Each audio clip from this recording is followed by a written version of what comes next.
Before getting into the agenda, I would just like to take a moment of silence to recognize Jean Rzlecki, who passed away on this past week. She was a long-serving member of the Planning and Zoning Commission and served for almost 3 decades and was its secretary for a number of years. Me personally, she was also a member of the Daughters of Hannah Bennett Carter chapter of the Daughters of American Revolution. So we share that in common. And our thoughts and prayers go out to her husband, Frank, and daughter, Sharon. So if we could just take a moment of silence. Thank you. Moving on, you have before you today's agenda. I would like to make for a motion to amend the agenda to remove item number 9, Playhouse renovation project. If I could get a motion to remove that from today's agenda. So Second. Amy, Second. Steve, it's unanimous. Any other modifications to the agenda, or is everyone okay with, sorry, thank you. Is everyone okay with the agenda as amended? Yes. Okay. Moving on to the minutes from our regular meeting held on March 5th, 2024. Could I get a motion to approve those minutes? So moved. Steve? Second. Amy, it's unanimous. Thank you. Public comments. Members of the public are welcome to provide comments to the Board of Selectmen on agenda topics scheduled for review and/or vote. Comments submitted electronically should be sent to the following email address: bosdistribution@newcanaanct.gov. Do I have anyone wishing to make public comment? Bob? Oh, yes, come on. Oh, there we go. sure. Come on forward, Peter. Come on forward. Art, sorry. I know his son. I know his son. Sorry. Why don't you come right here? Thank you. You're representing my age. I'm sorry. There's a little button on the bottom of the mic there that you can push too. It'll turn that light green. Thank you, Todd.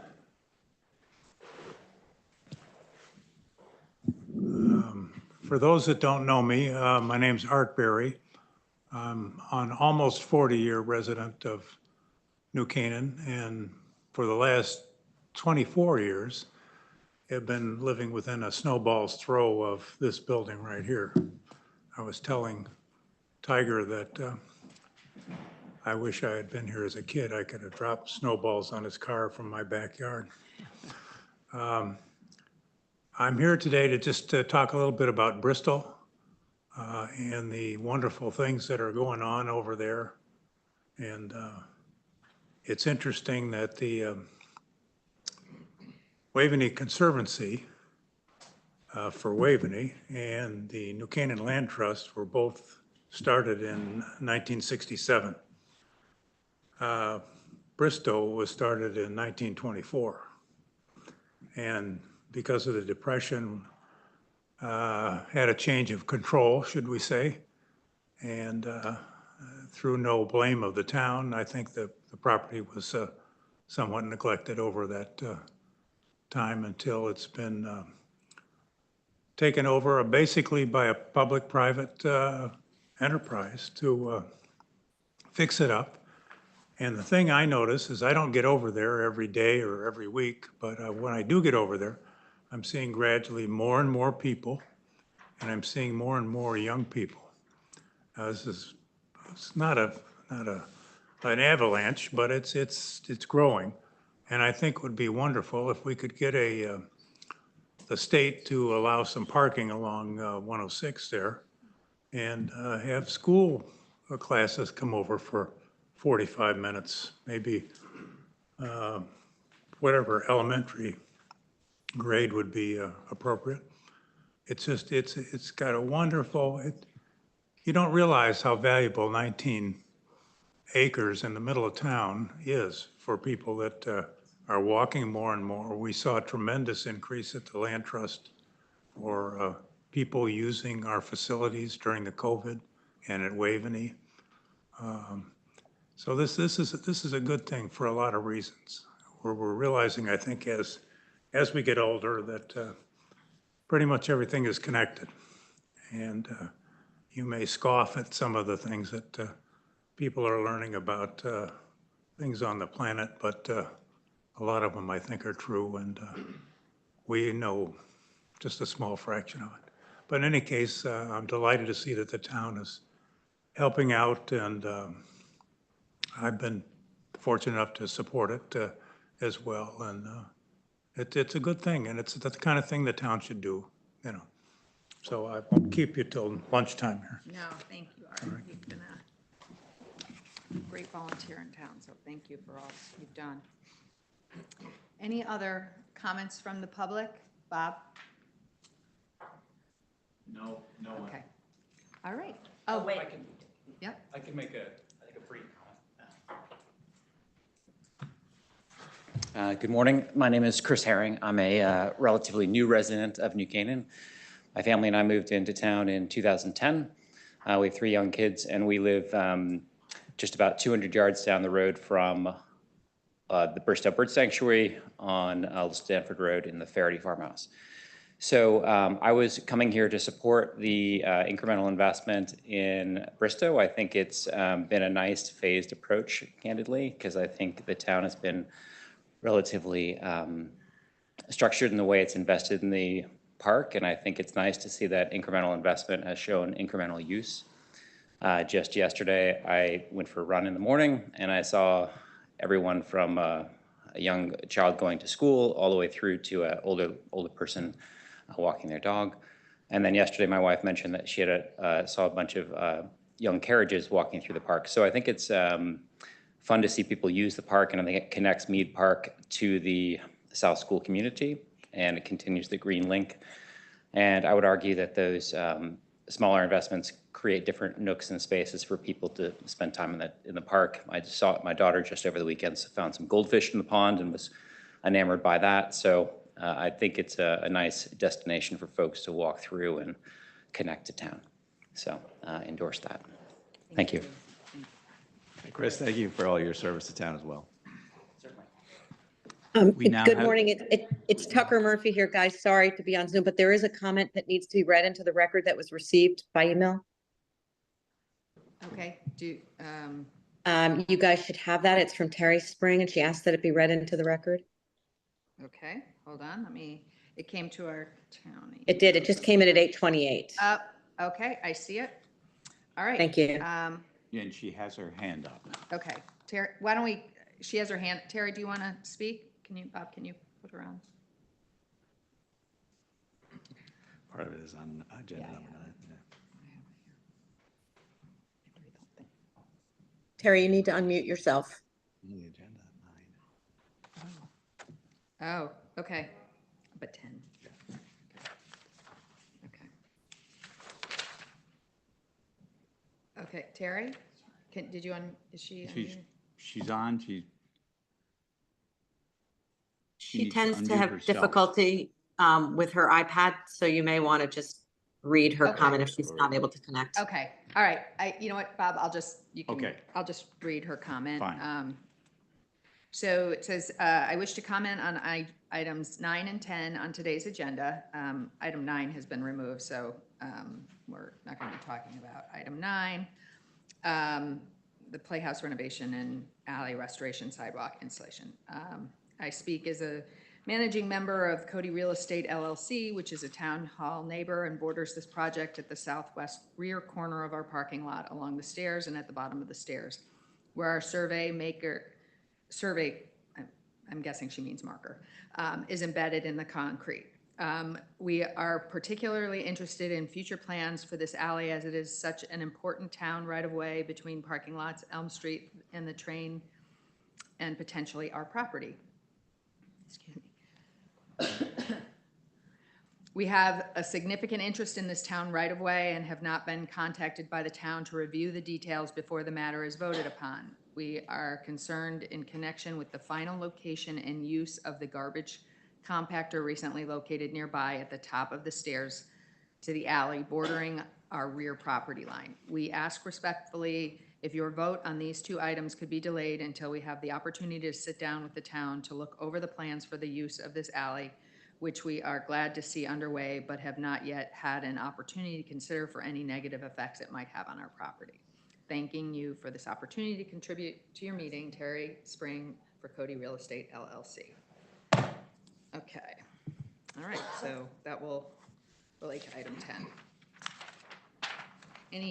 Any other comments from the public or none? Okay, so we will move on to our agenda. First item is the Bristow Centennial Master Plan Phase 4.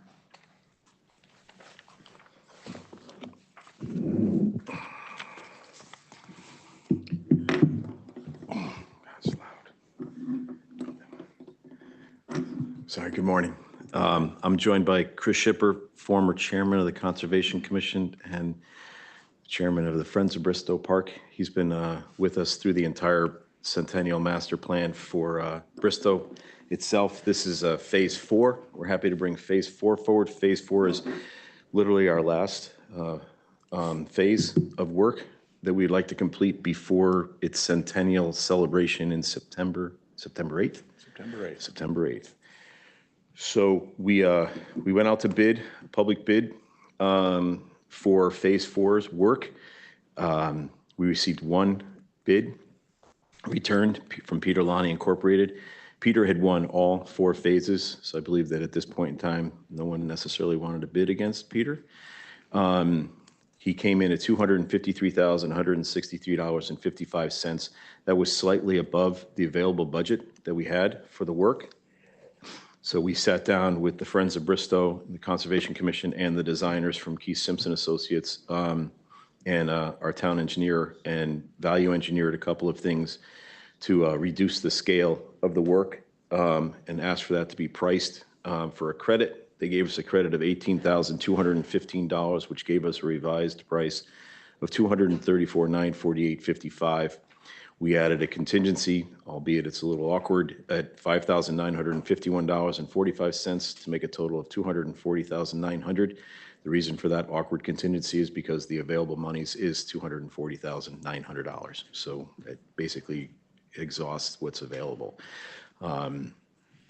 It's 2 pockets of money. It's funds from the Bristow, monies that were received from the boards for Bristow itself, and then monies that were received for the walkway from Mead Park down to Bristow. So there's a flexi paved trail incorporated into the project. Since they were going to be doing work in that area, we combined it into one large project. So it's 2 separate accounts that comprise the work. So the work itself, if you will, is from the Mead Park parking lot.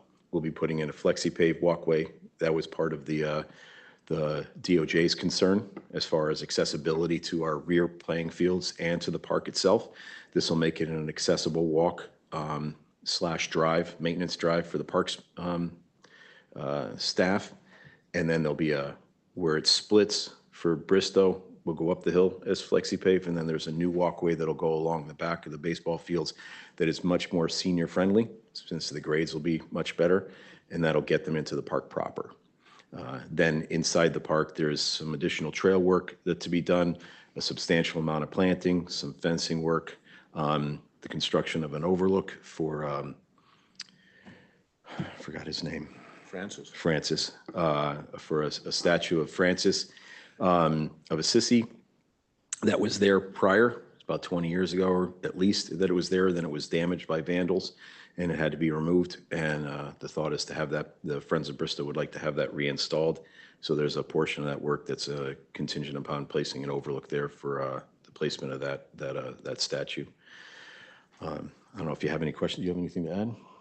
No, I'd rather answer any questions you might have. You have some questions? Anyone? Tiger, just to remind us, this is all in last year's approved budget. Was the flexi pay, do we use ARPA money for that, or was that just regular town money? That was regular town money. Just curious. Yep. And when you mentioned being able to drive in there, the width of that is the width of like a truck length. The first portion Right. is yes, and then we're looking at, because the park staff bring a trailer down. So as you get to the the area between the two outfields Yeah. is in essence where they kind of stop and turn around.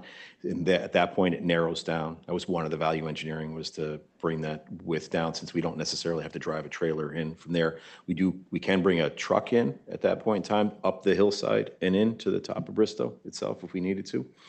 But the lower path would just be a walking path, if you will, 5 feet wide, just a walking path. What else did you have to value engineer out of the project? That was pretty much it. We were able to utilize the existing base of the path that we had put in prior. It was one of the savings, so since we already had an existing base there for that walkway leading in, we were actually able to bring that out and then scale down the width slightly. Those are the two things. They weren't very major changes at all. You actually wouldn't necessarily notice them at all. And then one more question. Sure. Whenever we talk about that area over there, we always make sure that there's a fence between the train tracks and that area, right? There's no way any kids can go from those paths up to the tracks through there, right? Is that correct? That's correct. We've been maintaining that fence. They do try to come down from Sunrise or from Marshall Ridge, down through there and knock the fence down, and then we've had to reinstall the fence. Because it is a nice cut through, but there is a fence line that runs specifically through Bristow as well, and that's one of the reasons we had some fence work here a couple weeks ago, to try to keep the deer population out. Since there's a substantial amount of plantings going in, we didn't want it to be deer food. But yeah, there's a fence line that runs Because the in. amount of, the siblings that are there at those different games are always running around, and that's always been a concern over there. Correct. You know. It's a concern of ours as well. Okay, good. And then And it's, that fence is our responsibility, not Metro North's? yes, Interesting. yeah, they don't have a fence along the majority of the right of way. Same thing with the Merritt Parkway. All the fencing that you see along the Merritt Parkway are predominantly residential fences. I did a study at one point in time to see, and there was probably 95% of the parkway is unfenced, and if it's fenced, it's for someone who has a pool in their backyard, so they have to have a fence anyways. Right.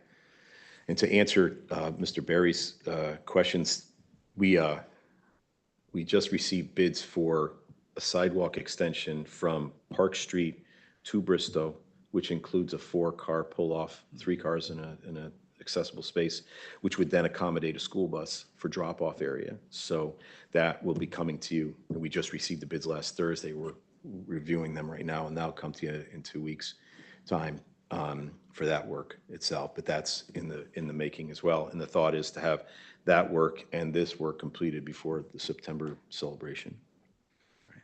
I have Sure. two questions. One on that, because I think it's a great idea, although I do get a little worried. That's a very dangerous curve area is it right before? So having cars park and then have to pull back out, I just want to make sure that we're very aware of, potential, liability or traffic problems related to. Yeah, it's several hundred yards away from that turn. Yeah. But it's a parallel space, not Okay. angle spacing. So it's a parallel parking, and it's pulled completely off of the roadway itself.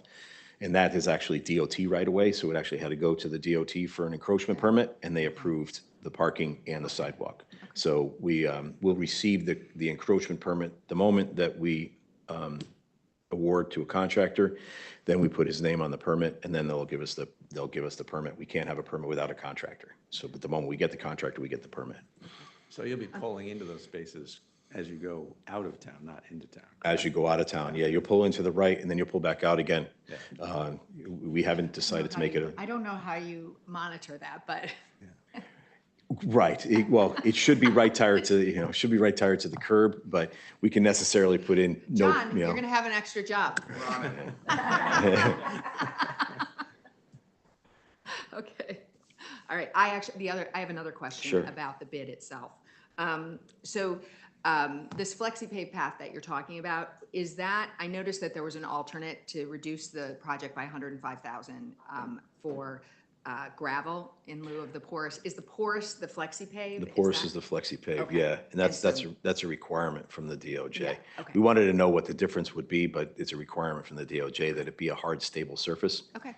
So we were at that point in time locked into Perfect. that. Yep. No, I just wanted to make sure I understood. Nope. Okay. So any other questions before we move to vote? Okay, so So this number is correct now. So if I could get a motion to approve a request from the Department of Public Works to enter into a contract with Peter Lonnie, Inc. in the amount of $234,948.55 plus a contingency of $5,951.45 for a total cost of $240,900. The project entails the trail installation and reconstruction, destination and overlook construction, fencing and related landscape improvements, as well as installation of a new flexi-paved walk from the Mead Park Lodge parking to Bristow and lower baseball field. Motion. Steve, Amy, it's unanimous. Thank you very much. Thank you. Yeah. Thank you. Next item, John, fence repairs.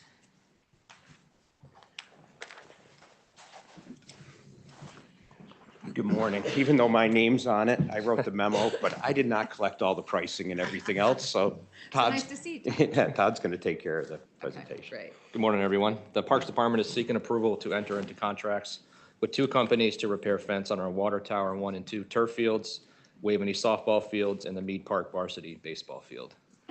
The water tower field fence is over 5 years old, and these 2 fields get used by various sports groups throughout the season. Damage to these fences is mostly caused by balls being kicked or hit in the fence during their games or practices.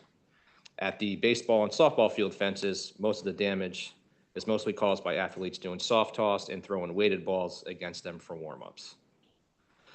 Only the bad sections of the fence on each field will be replaced, and we have requested 2 quotes from Gannon Fence and Total Fence. Both of these companies have been used by us in the past and have done quality work for us. Total Fence was the low bidder on the softball and baseball field fence.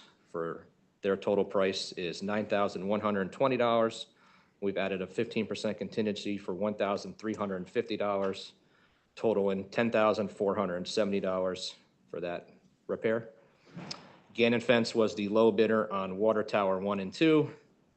Gannon's price is $13,349, and we've added a 15% contingency for $2,000, totaling $15,349. And the money is available in the capital funds account for the repairs. So I'm sure John told you, we're gonna have to ask about the contingency. These aren't new fences. They're not new fences. They're just replacing existing, so they don't have to dig new holes and all that. I mean. Well, in some cases, they might, because if a pole's damaged, that they'll have to replace. Okay. Our biggest concern with not having any contingency Yep. is when we go out there, and if we have to do 10 more feet of fence. Okay. It literally we'd have to They shut. don't measure that? I mean, like, We again. did, when I did a but- fence, they measure. Right, and that was probably 6 to 8 weeks ago. Okay. And people are out there now. Okay. So it could have creeped a little bit more. Okay. That's the only reason. If you want to cut it some, Okay. we No, if you understand. And the repair, there's about 475 feet total on the water tower 1 and 2 Okay. fields, and about 150 feet for the baseball and softball Okay. field repairs. We could easily, Todd, correct me if you don't think I'm right, we could easily go down to $1,000 contingency good. on each one of them, though. So a $2,000 contingency. Really, when I wrote the memo, I shouldn't have Yep. done the 15% on the total. I should have Yep. separated it out for each one. We Yep. don't have any intention on using contingency from one, we don't need 2,000 on any one vendor. We'll be Okay. fine. Okay, so, Yeah. just so I have the math right, So we can 22, change it, right? 469 plus, so 24, 469. I should have I didn't need to do that on calculator.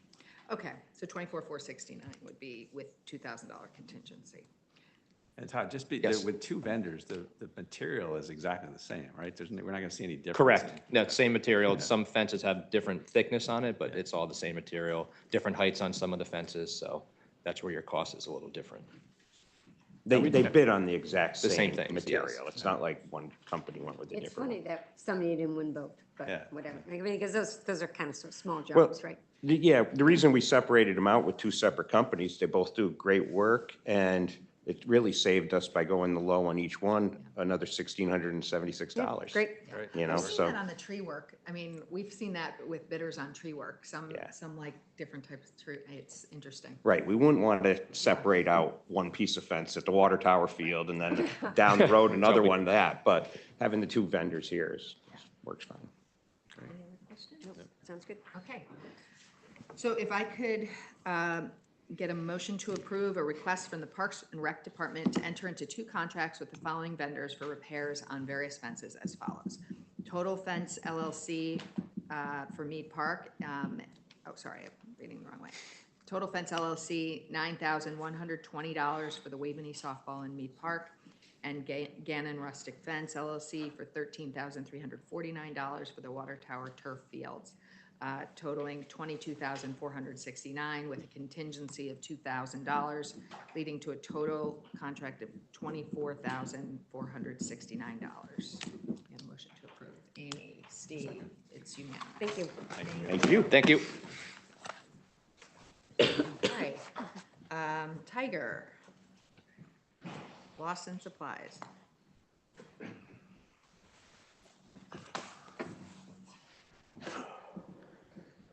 Morning again.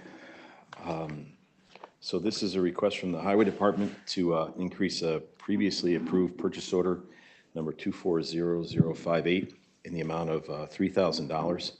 The original purchase order was for $7,000 for Lawson Supply, which we utilize Lawson Supply to supply the majority of our shop supplies for the department itself. I gave you a listing in the revised memo for fiscal years 24 through 2019 of the POs that we had and the amounts thereof, and our average is $9,900 for the past 5 years. This $3,000 would bring us to the $10,000 mark. Probably should have done that in June when we came here, but same exact situation. Next year, we'll be doing the exact type of scenario for you and then bringing toward the full amount in one time. So Tiger, the average isn't 1099. If I take out the top 7,000 for 240058, if I just do from 2023 to Yeah, that's what I did. It's 2019. 8,500. Okay, sorry, I had a little bit higher than that. Maybe my calculator was I wrong, just, so. yeah. I just. All right, I did it at the, so what did you get for rushing? Should have done it in my head. My head would have been right. The calculator was wrong. I did it on the phone, so. Big So, fingers, right? yeah, maybe, yeah, exactly. I trusted Okay. it, sorry. Okay. What does Lawson actually supply? What is All the shop supplies that we have for the fleet, it's just, and we've been utilizing them for forever, and their prices are excellent, and, they're, when we need them, they're there. Yep, that's important. Right. Saves a lot of money. Right, Okay. If we don't use it, it goes back into the general fund. So. that's correct. Okay. So, any other questions? Yep. All right. If I could get a motion to approve a request from the Department of Public Works to increase a previously approved blanket purchase order in the amount of $3,000 with Lawson Supplies. So moved. Second. It's unanimous. Thank you. This next is a similar purchase. It's with Napa, New Canaan Auto Parts, which is the Napa store. We had a previous purchase order for $35,000. That was PO 240082. We're asking that to be increased by $15,000 for a total of $50,000. Same exact scenario. Hopefully I got the mathematics That right. one was And right. this one was right? Okay, so I have 1 for 2. Okay, okay. So the 5-year average at that point was $53,233.44. This puts us right in that ballpark. And again, next year we'll come forward with a 1 shot. But we'd appreciate increasing the PO at this time. It's kind of interesting that the prices have stayed relatively flat. I mean, Yeah. that inflation across the board, so that's pretty interesting that the auto parts have stayed flat. Or we've needed less. Yeah, in the last 5 it's, years. yeah, Something. it really, Do we have yeah, new cars, so we don't need them? a little bit, if the fleet stays a little bit, newer, then there's less, a Yeah. little bit less maintenance. Okay. Any other questions? Okay, so if I could get approval of a request from the Department of Public Works to increase a previously approved blanket purchase order in the amount of $15,000 with New Canaan Auto Parts. So moved. Second. It's unanimous. All right, thank you. Thank you. This next is basically ratification of an emergency generator repair that we asked the first selectman to sign. This is for our Butler Lane pump station. The generator went down. We received a quote for the repairs from Northeast Generator, which is our has the maintenance agreements on all of our generators. The quote was for $2,006.25. I included it as a series of parts associated with it, so I did round that up to 2,500 in case they have a couple of more parts that they see when they're in there and they need something else, for a contingency of $493.75, for a total of 2,500. And then because of the fact that at the time we were looking at a substantial amount of rain coming in. The last week was a substantial amount of rain coming in while this was, while we were going to come in and try to do this. We knew the generator was going to be down for about 2 weeks. We had to bring in one specific for it. So there was a mobilization and demobilization charges and a monthly rental. The monthly rental is less per week than the weekly rental, but if we use it less than the month, they will prorate us back. But they were kind enough to give us the monthly rental rate instead of the weekly rental rate. So that's a total of $4,021, all in, a total of $6,521. And given that we were already over the $10,000 limit and the nature of the work, we wanted to bring this to you for approval, or for ratification, I should say. I'll always sign an emergency generator usage for a pump station. Just for the record, Tyler, how many pump stations do we have in town? We have 3 in town and then 3 at the station, so, at the facility. But we have Butler Lane, there's one at Butler Lane. I challenge you to find it because it's subterranean. It's actually pretty cool. I installed that one back. It was really, really nice. And then there's one at Mead Park in the stone building on the right-hand side. And then there's one on Old Stamford Road, just next to Bristow. Same, and basically what looks like a shed, larger shed. So we have those 3. And each have a pump and a backup pump and a generator, a backup generator in case there's a problem. And if the generator goes down, we got. So that's my next question, actually. With modern technology now on these generators, are we monitoring those with some sort of alert We monitor, system, yeah, or- we have alarm systems associated with it. So And you then don't our, physically have to drive there to check? we still do. Do you? We still check, yeah, we go through a daily Is there any check. way to not have to do that, where you can remotely? We can look at that, but I like to have eyes on it as well. okay. You know, I have a pump station next to my house, 2 houses away from my house, and You want They them come- checking on that yeah. occasionally, not just relying on the, yeah. I told my family when the power goes out to stick your head out the window and make sure you hear a hum. And if a hum goes on, then we're all good. We don't have to make a phone call. But if a hum doesn't come on, then we're making a phone call at that point. Hey, Tiger, will you remind me, so many years sitting on the Board of Finance, did we spend money a couple years ago to get new generators for these spots? Not for these spots, no. So how no. old is the generator? Are these They're generators? older. Are they yeah. okay older, or are they? They're do they okay need to be- older. Yeah, they're still within their useful life. Okay. But we'll be looking at a replacement soon. Yeah. The unfortunate thing is that our large generator, the one we have on a trailer, is camped It's at the the new PD. PD, right? Yeah. So this is in a kind of in between size for us. Right. We are looking at possibly getting one to have, just so we would get away with this, get away from this problem of a monthly rental and a problem. If we had a problem during a storm, we wouldn't have to call one in. So we are looking at that, but we don't Do you have know, it at present. what does I mean, I know we have the big generator, which I think was smart that we got that mobile generator. What does a, like a more modest size backup It's around generator? 35 to 50,000, and then Oh, we they're put it that on a much, okay. trailer, yeah. For this, for this type of work, yes. Got it. And a really small question, I know we rented it for a month. We using it for a month, or are we gonna get credited back? We're likely not going to, we felt it was going to be 2 weeks Okay. to the repair, so we look at a credit back Yeah, at that I mean, time. Mm-hmm. it's minor, but just thought I'd ask. Thank you. Yep, thank you. if I could get a motion to approve a request from the Department of Public Works to ratify an emergency work order with Northeast Generator in the amount of $6,027.25 plus a contingency of $493.75 for a total of $6,521. The project entails the repair of existing emergency generator at the wastewater treatment facility, Butler Lane Pump Station, including rental of a backup emergency generator. So moved. Steve, Second. Amy, it's unanimous. Thank you.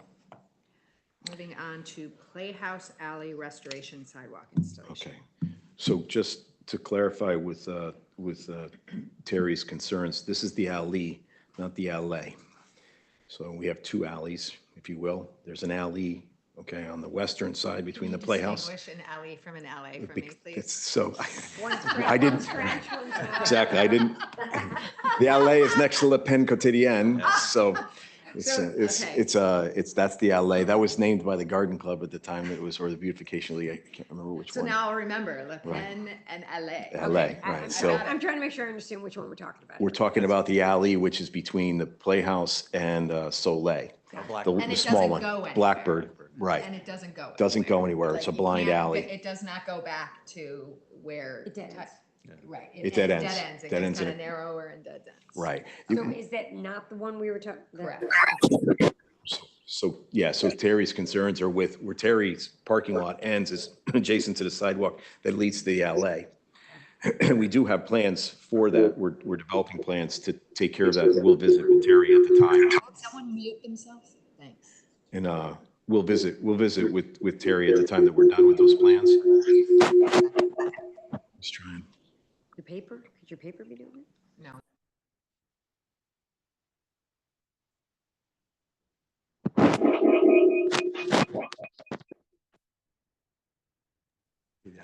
The joys of Zoom. We good? Hi. So the,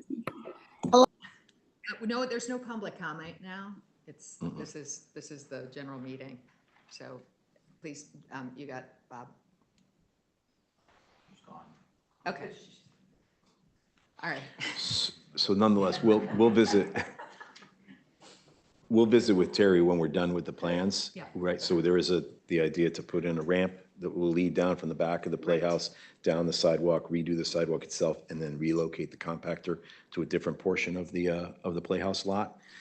That point in time, we'll sit with her. Once they're finalized, we'll sit with Terry and kind of go over any of her concerns that she might have. But again, two different sets of work at present. That's why we didn't talk to her about this, because it's on the other side of the But we're in conversation. We're in conversation with the Soleil building. I mean. That's they're correct. all- This is all in conjunction with, if you remember, you granted an easement, I believe it was this board, you granted an easement. This work is part of that easement work. got it.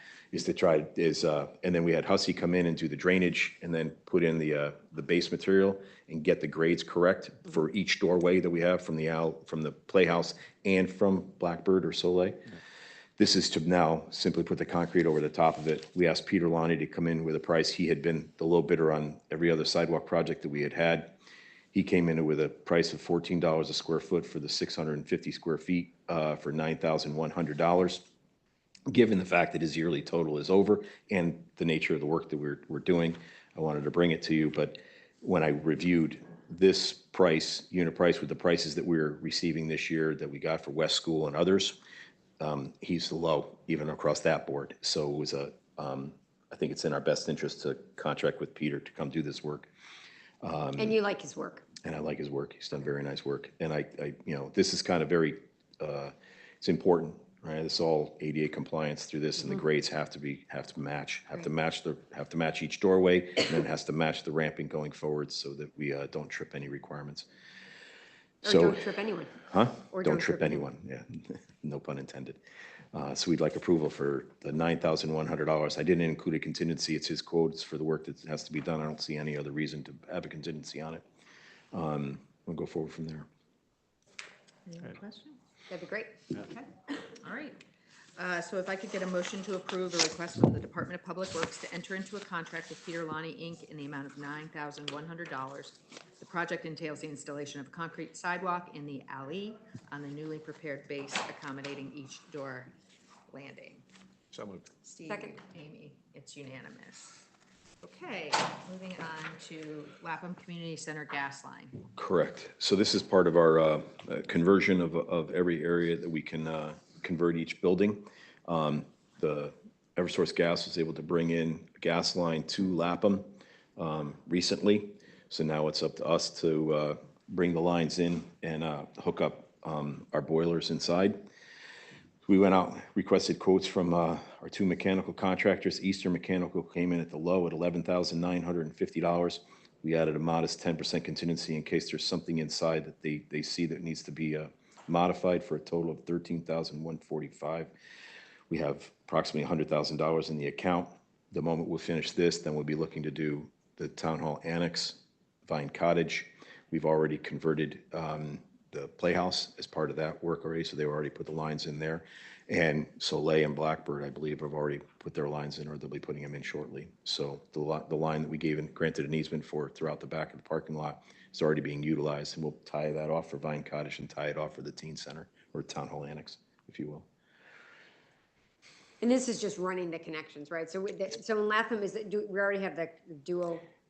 Yeah, everything, yeah, it's basically from their meters inside. In his house, yeah. Yeah, it's everything inside. They brought everything out, everything's sitting there on the side of the building, waiting. So this, and then this will connect up our CHP unit as well and fire up the CHP unit, and we'll be able to utilize that for electrical use for, because the electricity for the lights for the stadium comes out, for the turf fields comes out of Lapham, so we'll be able to then hopefully use the CHP unit to draw down some of those costs So this associated will, with that. once this happens, the CHP unit can start running. Can start running, that's correct. We'll bring in Aegis to come in and fire it up and Great. start it and go through their process, yes. Yeah, Those really have been a bonus to the town, these units, right? In terms of, or not. we're doing an analysis on all the usage to see, and we'll give you a better view as we hit the year and 2-year mark of each Yeah. unit. Well, energy's always tough, making the call. I know, it is- Making the it's hard. call, and no one ever Yeah. makes a call all the time, right? Yep, Yep. yep. They're clean, I mean, gas burns way cleaner, nothing else, That's true. way less maintenance, way less pollution, so. Do you have any other questions? Nope. Okay, so could I get a motion to approve a request from the Department of Public Works to enter into a contract with Eastern Mechanical Services in the amount of $11,950 plus a contingency of $1,195 for a total cost of $13,145. The project entails all labor and materials to install all gas line piping and equipment to 2 boilers at Lapham Community Center. Second, Okay, it's unanimous. Thank you. Elm Street sidewalks. So this next is approval of a proposal from RKW to survey the area, specifically the sidewalk in front of Walter Stewart's. If you look, we have a brick sidewalk that leads from Elm Street, the downtown area, to the edge of Walter Stewart's, and then from the edge of Walter Stewart's past Carl Chevrolet to Grove Street. We have brick sidewalks on the opposite side of the street. It's one piece that's in the middle that we weren't able to complete at the time. One of the reasons is we want to verify the property line in the area. It actually extends into the grass. There's a little grass area between the sidewalk and the parking lot of Walter Stewart's. We want to verify that location. So our town engineer asked for the survey so she can come forward and complete the design of this area. We're looking at doing from where it ends at present on the eastern side through the driveway and stopping right before the parking area. There's a pull-off parking area where you face into the building. Right. We wouldn't necessarily be doing that spot at present. We're going to do everything else up to that point, which includes the pedestrian ramp from 220 Elm Street to complete it and make it a compliant ramp. At present, it was put in as a stopgap measure just to get us through until this time that we could put in a more permanent sidewalk. I know there were concerns mentioned about sightline distances. Maria and I went out last year with our interns and measured the stopping sight distances for both north and southbound traffic. And for a 25-mile-per-hour vehicle to speed up to 35 miles per hour, it ranges from 155 feet to 250 feet. That's the guidance, and we measured well over 250 feet in both directions. That's one of the reasons why we put we recommended putting in the crossing at the time. So it satisfies the criteria that we have. We just want to make this sidewalk compliant in and of itself, try to make it 5 feet wide if we can, just the reason why we need the survey. RKW's done excellent work for us in the past, and they actually did the site plan survey work for Walter Stewart's when they had some work that they had to do in front of their property. So he has the majority of the data already. He just needs to then verify everything, and that's the reason why it's such a low price at $1965. There's a minimal amount of field work that's necessary. so Tiger, the money to then put in these brick sidewalks, is that a this year project, or is that something coming forward? I mean, is the money there? The money's there, yeah. This is not a large project per se. but the money's there. Money's in the current accounts. I mean, look, brick sidewalks are super pretty. Do they wear as well as non-brick sidewalks? I mean, I know, I'm just They're a curious. I mean, little they're bit- very No, trust, attractive. they are attractive. They're very attractive. Right, they're very attractive. So Deanna had asked this question previously, and grilled me, as a matter of fact. So this is one of the last stretches that, right, peas in a pod. This is one of the last stretches that we have. So we had given a plan to the Board of Selectmen back in around 2012, I believe it was, as to what we wanted, what the vision was. And the brick sidewalks were not just for the downtown area, but would extend to the further downtown area, down up Elm Street, Grove Street, Pine Street. Yeah. So we have this little piece left on Elm left, Grove's complete, and then Pine Street will be done this year when we repave it. The plans are underway for a complete streetscape, where new granite curbing, new brick sidewalk, new paving done with Pine Street. In essence, the area will be complete. We have some stretch in front of, on Park Street, in the area of Starbucks downward towards Cherry. That's a little problematic because we don't own the entire width of sidewalk there. So we actually have to work with the property owners at present. So that entire width of sidewalk, we only own to a certain joint in the sidewalk. And then after that, it's the property owner. So we actually have to work in conjunction Got it. with the property owners at present. So we're looking at do in front of Starbucks first, because there was a complaint from the parking commission that there wasn't a delineation of the sidewalk and people were parking on it. But we'll be coming back to you with a People would be different contract. parking where they shouldn't. Right. Unfortunately, yes. Believe it.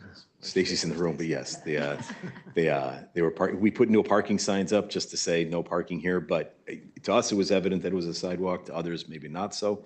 So that's an area that we are looking at, and then the rest of the stretch, I guess in front of the bike store, which used to be the toy store. Yeah, That stretch, we have to work with the property owner at that point in time, because if I change the grade of the sidewalk, our sidewalk, it will make a definitive tripping hazard Sure. for them. So we actually have to work together to be able to go to the building line out. But for this work, we'd like to do this, then Maria can finish her design work, and then we can put it out to bid and complete this one last stretch, this little piece in between. And they wear well. That's my question.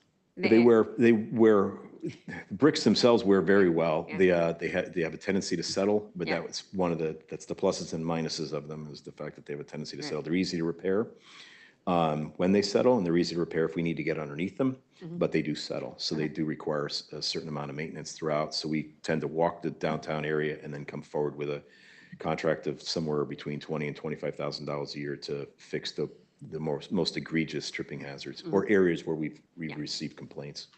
Well, I mean, they really, visually, they're just beautiful. There's no way to set those in concrete, right? There is, it just Cost. adds a cost, right? So we have certain areas that we put it's called a rat slab underneath it, in where there's greater slopes. So on Burtis Avenue going downhill, we put them underneath, there's concrete underneath those because we were afraid that the material would wash out from underneath and then the bricks would settle. But the majority of them are all just set on stone dust.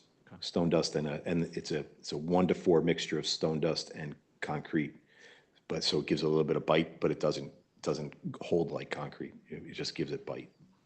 And then as we put those brick sidewalks in, this goes back to Mike Abcherino's, we had run conduit in conjunction with the brick sidewalks so that eventually down the road, we could put lampposts along the way if we wanted to. Are we still doing that, or is that? No, we stopped at the downtown in the area that we already had. That was a directive several administrations ago to not extend further. So we do not, on Upper Elm Street, I should say, on Grove, we do not. On Pine, we were looking, but we might not be able to, we don't have enough sufficient right of way to get the road, the sidewalk, and be able to have a pedestrian way with the. Because downtown, when you lampposts. have that brick sidewalk, you have the granite curbing, and you have the lampposts sort of all together, it really changes the whole. And the trees. Very nice. Yeah, and the trees. And the trees. Right, we're looking at one more installation in front of the Elm Restaurant. We lost one tree there when we put in the bump out, so we're looking to put an elm back in that location. And we also looking at one maybe where the Playhouse is? There's actually, when we were looking through that window, there's one just another 10 feet away out Just checking. of the frame. So if you actually went outside, I went outside that after, I was like, oh, there's was one right there. there. Okay, all right. It's there. It was just out of our frame of reference. We couldn't see. It was about 5 feet away that there was a tree there. Okay. Yeah. So Tyler, I have a Sure. question about the sidewalk in front of Walter Stewart. So, Sure. I was just over 220 Elm yesterday, and so that's nowhere near 5 feet there. Those sidewalks currently. Correct. So you're gonna have to dig into either, is that our That's- right of way? That's what we're trying, we believe, according to the survey that we've noted, it shows that the property line is into that grass shelf or that grass yeah. kind of area. That's why we want to verify that. We want to pin it and make sure we have it, and that would be our limit. We would talk to Walter Stewart's about what we were planning to do. But yes, that's our limit, and then we would look to see if we can't move the curb line out slightly to give us 5 feet full, right? Right. Every time there's a truck over there, that height area is a little dicey. Correct. That's a dicey area during the day. I mean, I would be very careful about narrowing that. We would rather go into the grass than come Yeah, out, I you know, just but because that's so heavily trafficked and it's, I would be very hesitant to narrow that width there.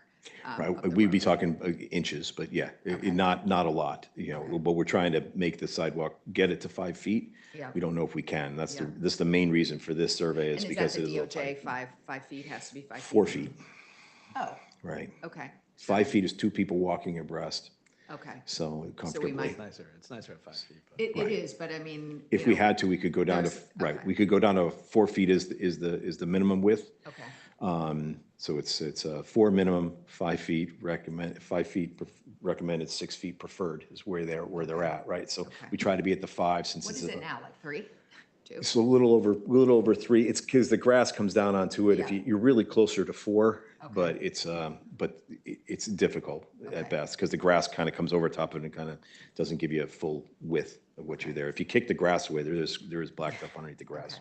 Okay. And so there's utility poles there. That's So correct. do you, I mean, it just narrows where the utility pole is? We would try to accommodate the full 4 feet at that point in time, but there is at times a right to pass. Yep. In the PROAG, the Public Rights of Way Accessibility Guideline, they're allowing a right to pass, meaning you can get past an obstacle, if you will. But that's another reason for the survey is to make sure that we try to be as compliant as possible. Okay, and then you'll just, because that's a very slope, so it'll just be you'll flatten it up? Because it's a very sloped sidewalk right now. Oh, yes, yeah, the cross slope is terrible, Yeah. right, yeah, no, that would Yeah. come back to it's a little less than 1/4 of an inch per foot, 2%. Cross slope from left to right, if you will, from side to side, that's a requirement as well. That's one of the things we have to adjust there. Town's just gonna have to ask Alex and Doug for the 1 millionth and one act of generosity in Canaan. That's all. We need an inch of your property. Well, they had originally asked for this crossing several years ago, even before the BOE came in, they were actually asking for a crossing. They gave us 3 locations, and this one was the preferred location for them at the time when they were asking for something, you know, crossing from basically the lumberyard lot across to Stewart's. And this was their preferred location, and we were able to accommodate. All right, any other Right. questions? That'd Great, be a huge improvement. yeah. So if I could get approval of a request from the Department of Public Works to enter into contract with RKW Land Surveying in the amount of $1,965 for a survey of the Elm Street in the vicinity of Walter Stewart Markets for the proposed installation of new brick sidewalk and granite curbing. So moved. Steve, Amy, it's unanimous. Okay, traffic calming. So this next is there are 2 areas that we're requesting surveys for at present. There are 2 projects that we have ongoing. One is at the intersection of Route 106, Canoe Hill Road and Carter Street, and the other is at Conrad and Whiffletree. Our consultant, Hardesty and Hanover, is at the stage now where they need survey to verify the installations and go to their final design. They had a preferred surveyor that they have been working with for quite some time, Land Surveying. They came in at a price of $10,000. I felt that price was a little bit high, so I asked RKW to give me a price for the same amount of work, and RKW was able to beat them for both projects, which was, I felt, a good thing for the town itself. So we're asking for survey work at Conrad Road and Whiffletree for the total of $4,600, and for the intersection of Silvermine, Route 106, Canoe Hill, and Carter Street for $8,200. the reason for the additional monies that, for Carter and Canoe is that it's a state right-of-way, and the state's requiring a substantial amount of right-of-way to be surveyed fore and aft. So the project limits are a lot greater on the 106 project. So Tucker, I think we all got letters from Conrad Road residents and mentioned that this was going to be coming up, this survey.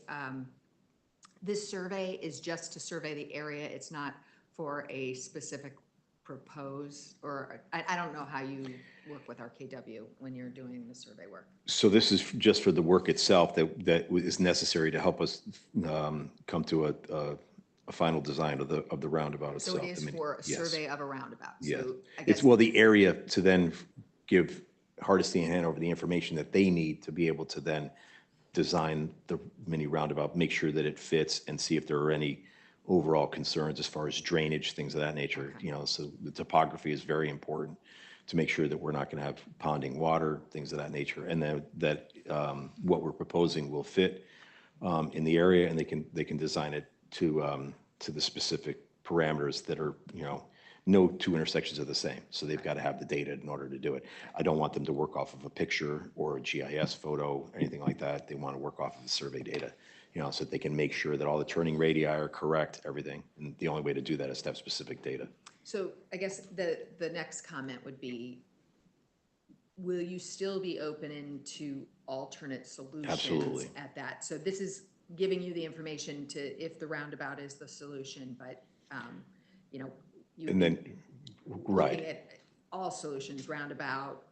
If we wanted to narrow the Stop sign. intersections down, things of that nature, this survey will give us that data, which Oh, will it then. will, so it's not Yes. just for the roundabout. No, You it'll can give use us it for additional narrowing. data to be able to then, should we say that the roundabout is not the option, and what else should we do at the intersection? It'll give us the data to be able to then make those calculations in that design. We So won't it's have to not pay for specific for another one. No, survey. it's not specific to one. Okay. Any other questions? Just a quick question. Well, first of all, a comment that, for the record, my house is that's one of my trees in this picture, so. Should have shortened the picture down, I'm sorry. Yeah, it's okay. So, you know, obviously the neighborhood's been talking about this at length. Just a question about coming down Conrad, where the two lanes sort of Y there, that looks like that's sort of a brick triangle there. Is that correct? That's correct. That's the idea is, the concern is as cars come down Conrad and make the right onto, you know, make a right through there, is that they're not stopping at all, and they continue to not stop. There's a stop sign there. They just can't just drive right through it. That narrowing would then cause drivers to really have to slow down. That's correct. To get through that area. Right, it's a mountable curb, but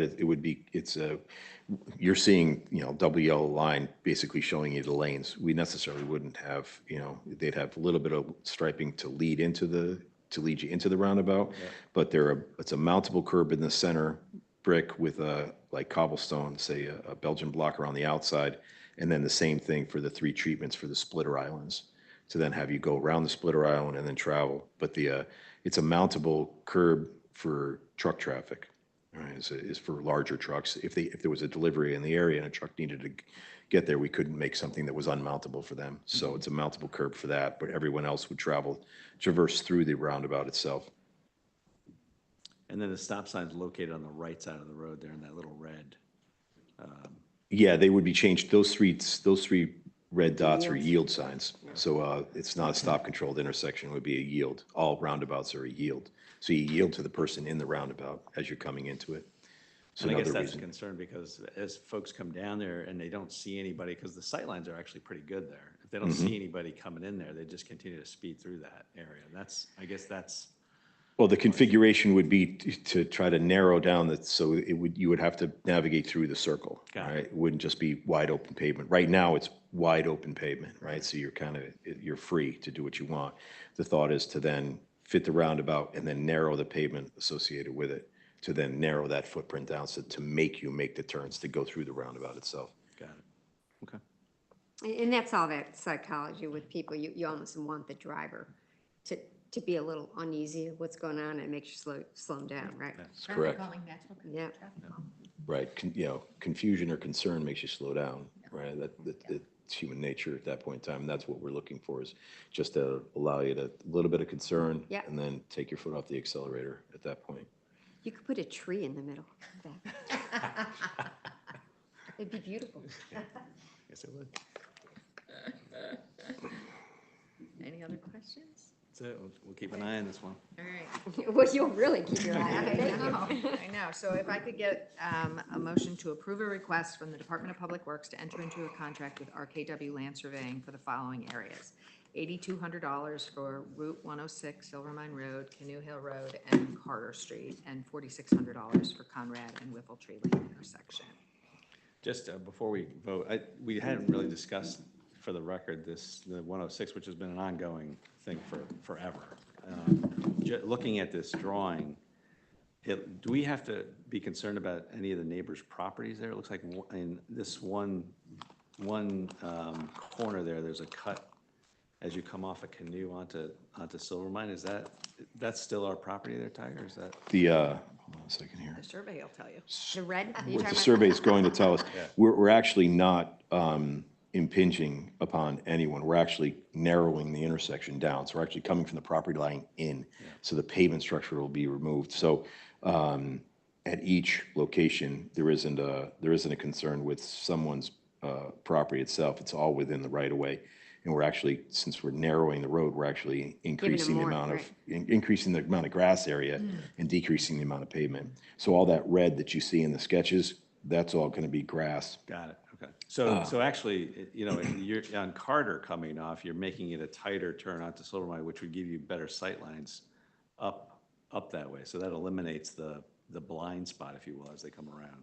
Correct. We're trying to, that since we're offsetting the intersection, so we're pushing Carter Street to the left substantially. That'll allow you, if you make the right-hand turn from Carter onto 106, you'll be in the direction of travel and you'll be able to see sight line down. You'll queue up and then be able to make the turn. Yeah, with the thought is to get at least one car length in that area to then be able to see further, to be able to see eastbound traffic on 106 a little bit better than from where you are present at the stop bar. Right. Oh, and this is gonna be a no left turn from, it says. That's part of that was one of the thoughts, is to have a no left turn at this intersection, but there's concerns from Clapper Hill. I was gonna say. So we're in, That could be a problem. right. That was part of the original sketch as to, Okay. for consideration, but it's not a mandate at Okay. present to, because the thought was that there would be another sign up at Clapper Hill. And I think the majority of people do that anyways, where if you're coming into town, you're going to go down Clapper Hill and not go all the way out to the intersection of Carter and Canoe to take a left to come onto 106. You're already going to go down Clapper Hill to get to 106 just off of Littlebrook, if you will.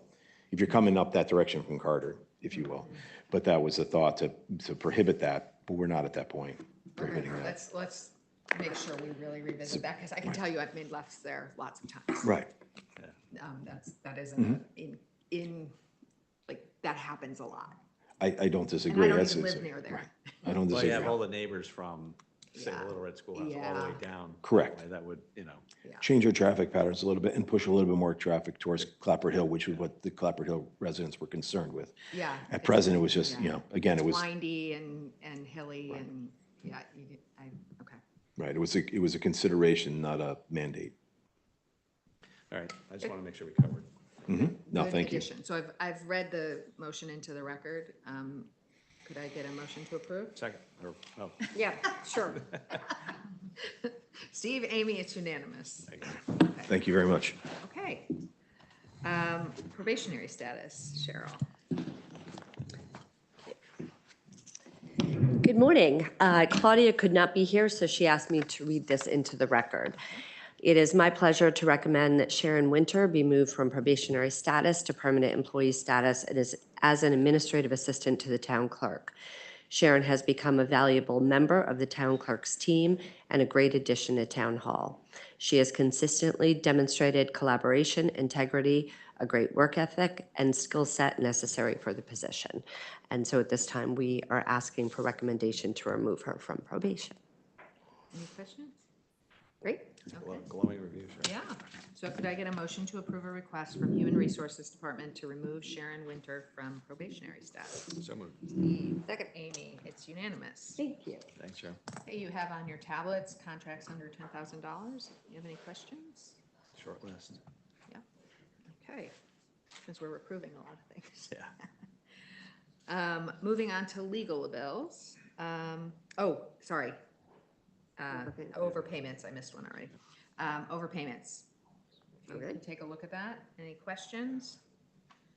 If not, can I get a motion to approve refunds for tax overpayments? So moved. Second. Amy, Steve, it's unanimous. Legal bills. The legal bills are before you. Any questions?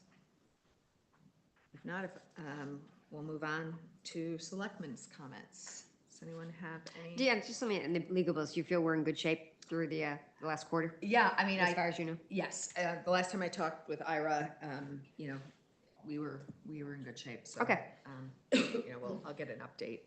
That's fine. Just wanted Okay. to, so you're closer to it. Yep. So- And Josh and Ann always gives us where we are in terms of percentage during the year, Yep. so hopefully we'll track. Yep. Yeah, just some of the stuff can be lumpy. You never know where you're gonna. Yeah, yeah, have those we have a big few expenses. things going on, so.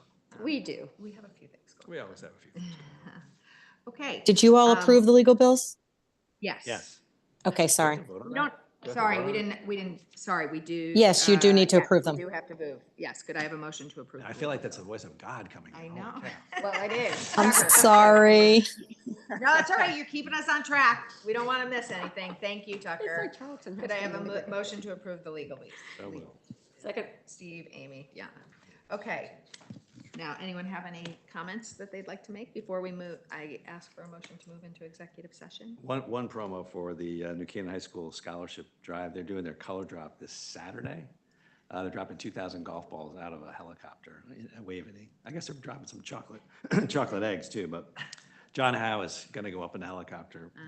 And they actually asked me to go up in the helicopter. I'm still debating whether I should do that or not. It's that height thing, you know? Yeah, so that's on Saturday if weather permits. If not, rain dates on Sunday. So great prizes too. So and then lastly, tonight at 7 o'clock, New Canaan High School varsity hockey boys, they're playing up at Quinnipiac.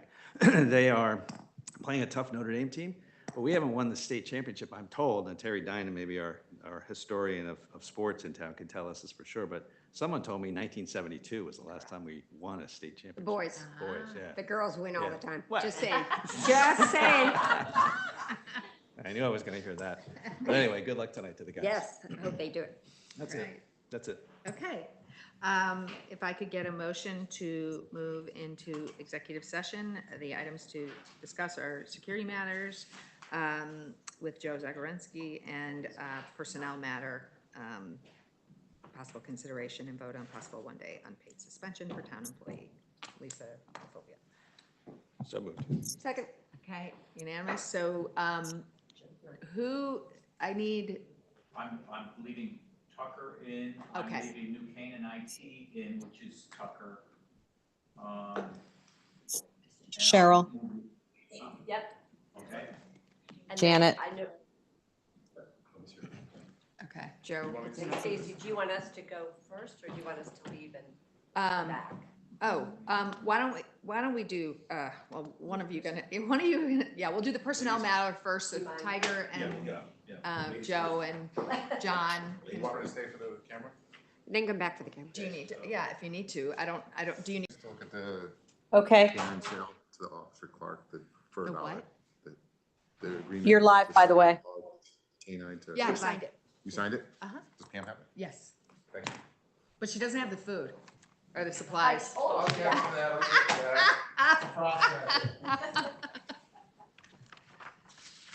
Okay, you're good to go, guys. Okay, so we moved to come out of executive session, and now if we could have a vote on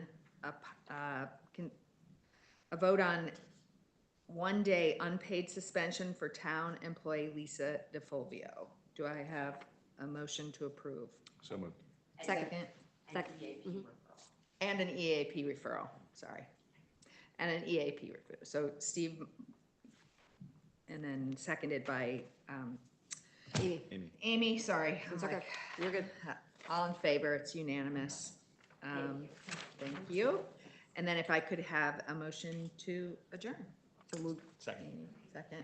Thank you. It's unanimous. Thank you very much. Thanks, everyone. Okay, we off? Thanks, Tucker. Yep. Good. I'm looking at Chris. He's touching everything. Are we truly off? God, there's cameras. Either way, In the you're on world. camera.